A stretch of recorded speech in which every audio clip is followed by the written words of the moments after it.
नमस्कार. संत रविदास वार्ता न्यूज प्रतिनिधी जय हरी बांगरे पैठण. आज आलेलो होतो आपण पैठण पोलीस स्टेशनमध्ये. आपल्यासोबत देवा आहेत. देवा, आपण हे आंदोलन का करत आहात?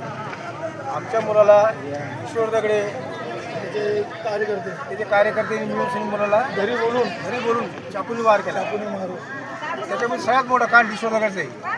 ईश्वर दगडे ते पोरला बोलतो, त्याच्या घरी कांड झाला. त्या पोरांनी ती चाकू त्याच्या घरसून आणला होता. ईश्वर दगडे स्वतः बोलला आपली काय मागणी आहे? आपली मागणी काय आहे? झालीच पाहिजे. आपली पोलीस प्रशासनावरती काय नाराजगी आहे?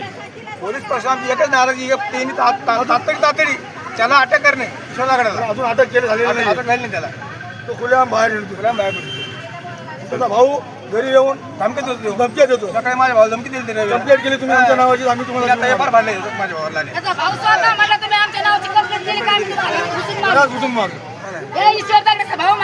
एकाला आपल्या अजून कापू अशी खुल्याम धमकी देत आहे.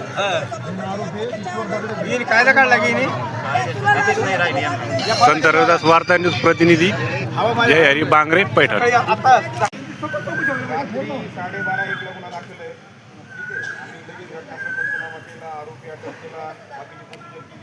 4:30 वाजेपर्यंत तपास केला. पहिला दिवस पण नाही, 12 तास तपास काय लगे एका दिवसात संपत नसतो. तपास हा कंटिन्यू चालू असतो. आणखी जरी कोणाची नावं निष्पन्न झाले तरी त्यांच्याही कायदेशीर कारवाई करते. म्हणते हत्यार कोण देत असेल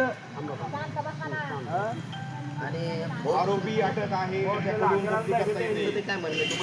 आरोपी अटक